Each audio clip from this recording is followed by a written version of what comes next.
L'école des ventes s'adresse en fait à tous les nouveaux entrants chez Guy Hockey l'immobilier, qu'on soit débutant ou qu'on ait déjà une expérience dans l'immobilier, et elle est préconisée dans la phase d'intégration sur les 6 premiers mois. Et donc ce parcours est composé sur 10 jours, sur une partie juridique, partie commerciale propriétaire et une partie commerciale acheteur.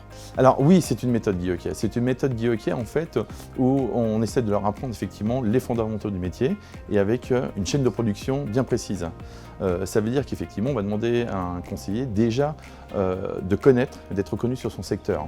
Après on va lui demander aussi d'être au plus proche de son client et de pouvoir surtout les accompagner tout au long en fait de leur acquisition.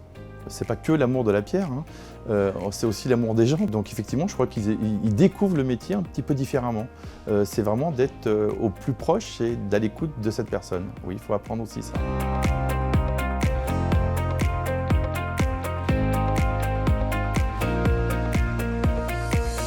Alors au début, j'y allais avec un petit peu d'appréhension. Forcément, je ne sais pas ce qui va se passer, comment ça va se dérouler, si c'est que de la théorie ou un peu de pratique.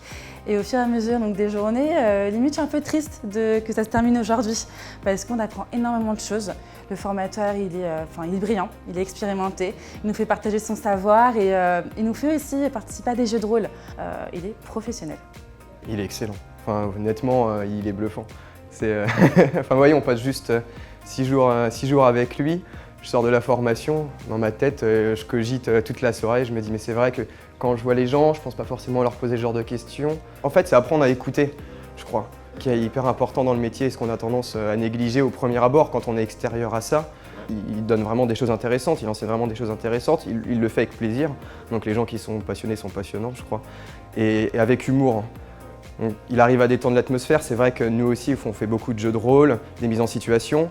Faire ça devant un public, c'est pas forcément évident et je crois que mettre ça un peu sur le ton de l'humour, des fois, ça apporte un vrai plus et ça nous met à l'aise.